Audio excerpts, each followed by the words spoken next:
भारत का इतिहास वीरता और बलिदान की कहानियों से भरा पड़ा है। ऐसे ही एक वीर योद्धा थे मेवाड़ के महाराणा सांगा। हाल ही में समाजवादी पार्टी के नेता रामजी लाल सुमन के एक बयान ने राणा सांगा को लेकर एक नया विवाद खड़ा कर दिया है। सुमन ने मुगल शासक बाबर को भारत बुलाने के लिए राणा सांगा पर देशद्रोह का आरोप लगाया, जिससे देश भर में आक्रोश फैल गया। यह विवाद न केवल ऐतिहासिक व्याख्याओं पर सवाल उठाता है, बल्कि भारत की सामाजिक और राजनीतिक संरचना में गहरी दरारों को भी उजागर करता है।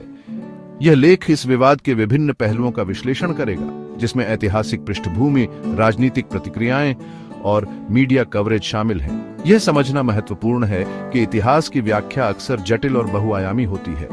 इस विवाद को समझने के लिए हमें खुले मन से अतीत की जांच करनी होगी और विभिन्न दृष्टिकोणों पर विचार करना होगा।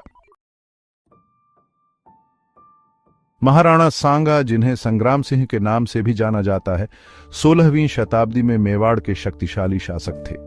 वे अपनी वीरता, रणनीतिक कौशल और मुगलों के खिलाफ अदम्य संघर्ष के लिए जाने जाते हैं। बाबर मध्य एशिया का एक महत्वाकांक्षी शासक भारत पर विजय प्राप्त करने के इरादे से आया था। 1526 में बाबर ने पानीपत के पहले युद्ध में दिल्ली के सुल्तान इब्राहिम लोदी को हराया, जिसने भारत में मुगल साम्राज्य की नींव रखी। यह व्यापक रूप से माना जाता है कि राणा सांगा ने बाबर को लोदी के खिलाफ लड़ने में मदद करने के लिए आमंत्रित किया था, इस उम्मीद में कि वह उसे पराजित करने के बाद भारत छोड़ देगा। हालांकि बाबर की महत्वाकांक्षाएं भारत पर कब्जा करने तक सीमित नहीं थीं। उसने जल्द ही अपनी सेना को मेवाड़ की ओर मोड़ दिया, जिससे 1527 में खानवा का प्रसिद्ध युद्ध हुआ। यह युद्ध भारतीय इतिहास में एक महत्वपूर्ण मोड़ साबित हुआ, जिसने मुगल शासन की स्थापना की और राजपूत शक्ति के पतन का प्रारंभ किया।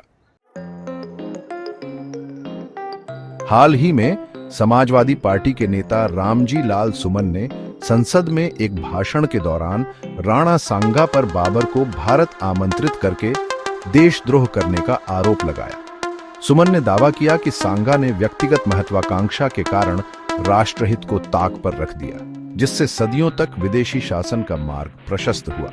सुमन के बयान से देश भर में तीव्र प्रतिक्रिया हुई, खासकर राजपूत समुदाय और दक्षिणपंथी संगठनों से। सोशल मीडिया पर राणा सांगा का अपमान ट्रेंड करने लगा, जिससे सुमन पर राणा सांगा और राजपूत इतिहास को विकृत करने का आरोप लगाया गया। कई इतिहासकारों और विद्वानों ने भी सुमन के दावों का खंडन किया, यह तर्क देते हुए कि राणा सांगा ने कभी भी बाबर का साथ नहीं दिया था और खानवा के युद्ध में उन्होंने बहादुरी से लड़ाई लड़ी थी।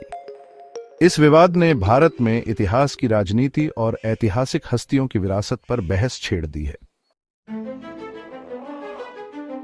सुमन के बयान पर विभिन्न राजनीतिक दलों और संगठनों ने तीखी प्रतिक्रिया व्यक्त की।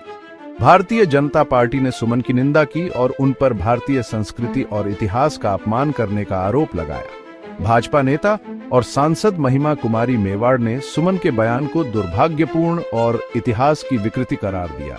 उन्होंने कहा कि राणा सांगा एक महान योद्धा थे, जिन्होंने विदेशी आक्रमणकारियों के खिलाफ बहादुरी से लड़ाई लड़ी।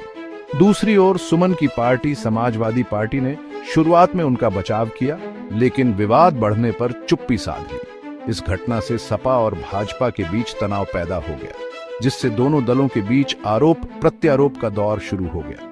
इस बीच करणी सेना, एक दक्षिणपंथी संगठन जिसका दावा है कि वह राजपूत गौरव की रक्षा करता है, ने सुमन के खिलाफ हिंसक विरोध प्रदर्शन किया। करणी सेना कार्यकर्ताओं ने आगरा में सुमन के आवास पर हमला किया, तोड़फोड़ की और उनके खिलाफ नारेबाजी की। इस घटना से देश भर में तनाव फैल गया और कानून व्यवस्था की स्थिति पैदा हो गई।